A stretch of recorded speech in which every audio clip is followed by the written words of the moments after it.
everyone, welcome to the video lecture of Basic Electronics. I am Ami Patel from LJ Institute of Engineering and Technology. In this video, I am going to discuss the chapter AC analysis of BJT circuits and small signal amplifier. So let us begin. First, we will see the importance of Q point position in the amplification process. So if we have kept Q point close to the end of the load line, then what happens that we are going to see over here. Then we will analyze different transistor models, and in that specifically we will see the T model and pi model. So let us begin that analysis of voltage divider bias amplifier based on the DC load line. So this is the output characteristic for the common emitter amplifier, and that is plotted for IC versus VCE. And you can see this is the DC load line. These are the two ends of the DC load line. And this is the quiescent point, Q point, and it has a coordinate of ICQ and VCEQ. And for this quiescent point, some DC base current is flowing, that is the IBQ. Now the operating point Q or quiescent point Q is what? Is the Q point coordinates are given with the VCE, IC. It is a point for particular value of IC and corresponding value of VCE. We have to select the Q point exactly in the middle of the load line, that is in the active region. When output characteristic intersects the DC load line, we can get the different value of Q point. Now what happens if Q point is close to the cutoff region? We know this is the output characteristic of common emitter amplifier, that is IC versus VCE, and this region is the cutoff region. We had seen that always Q point is in the middle of the load line. Now we are going to see what happens if Q point is nearer to the cutoff point. So this is a cutoff point. We know that according to the Q point we have DC quiescent value of IC, IB and VCEQ. So this is the IBQ, and as we are applying the alternating signal to the input of an amplifier, the IB, that is the base current, is also going to vary above and below the IBQ, that is the DC value of the base current or quiescent value of the base current. Due to this variation in the base current, what happens? Corresponding variation in the collector current going to happen, and corresponding variation into the VCE is also going to happen.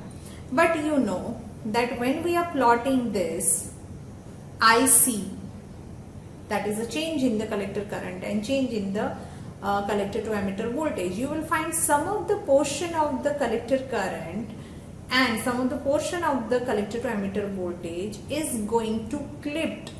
That means we are going to give the variation in the base current, but according to the variation in the base current, you are not going to get the variation, full variation in the collector current and collector to emitter voltage. So some of the portion or some of the signal of this collector current and VCE is going to clip off, and due to that output voltage which we are measuring across the load is also going to clip.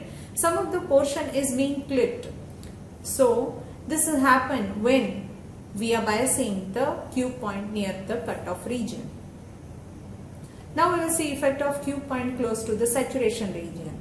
So this is a saturation region shown in the output characteristic of common emitter amplifier, and if the Q point is biased nearer to this cutoff, nearer to this saturation region, again the same thing happens.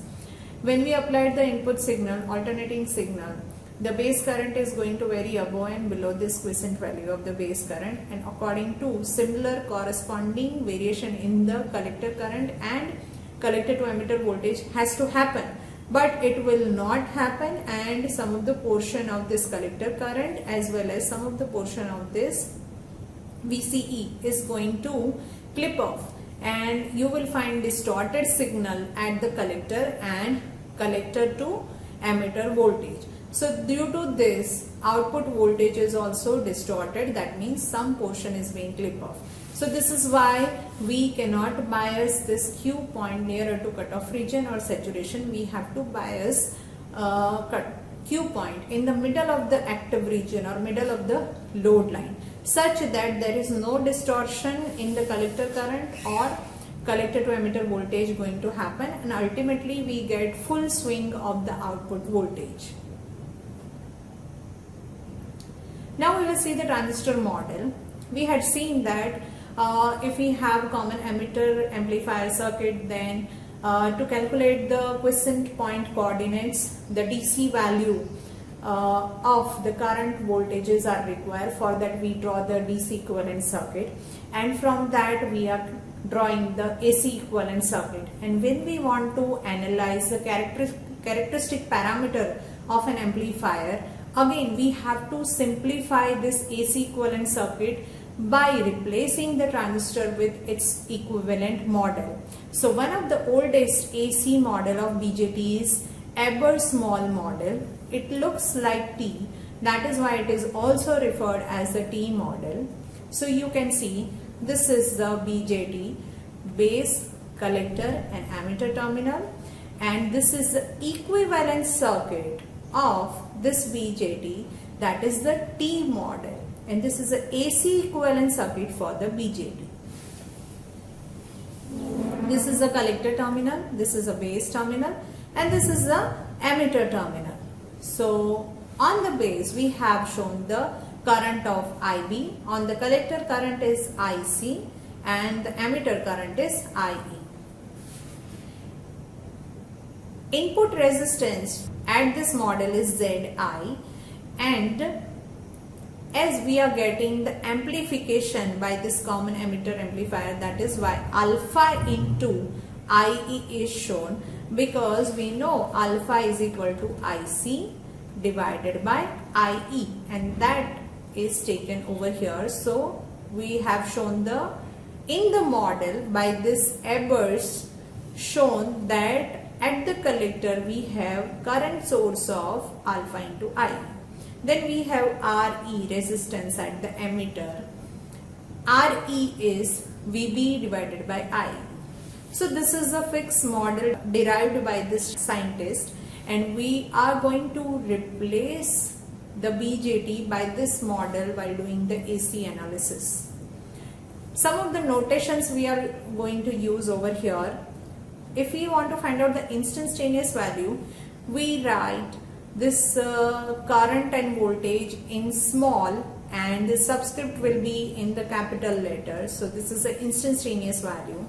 When we want to find out the DC value, then the current and voltage in the caps as well as subscript also in the capital. We want to find out the AC value of the voltage and current, then we write current and voltage in the capital letter and subscript will be in the small. So these are the few notations which we are using regularly for describing different current and voltages, that is instantaneous value, DC value and AC value. So this is another model of transistor that is referred as a pi model. Again, in place of transistor we can put this equivalent circuit, that is a pi model. Base terminal, collector terminal and emitter terminal. To the base terminal we have beta into RE dash, and to the collector terminal we have source of IC.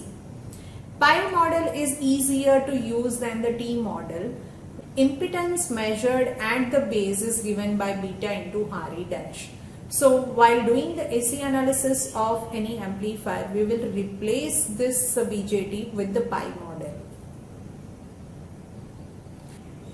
We need to do two analysis for any amplifier. One is the DC analysis and AC analysis. So this is a voltage divider bias common emitter amplifier circuit. When we want to find out the DC equivalent circuit, then this capacitor has to be open circuited. All the capacitors are being opened, and the equivalent circuit is DC equivalent circuit is shown. Now when we want to find out the AC equivalent circuit, then we will short this capacitors. All capacitors are being short circuit. This is shorted, so Vin is given.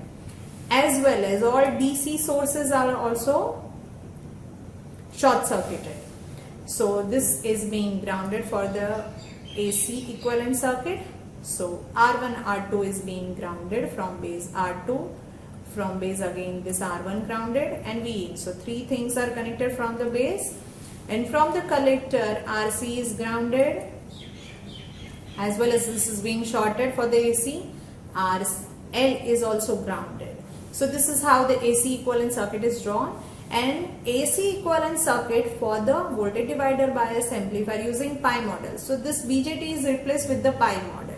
So you will find this R1, R2 in parallel, RC and RL in parallel, and this is just a pi model.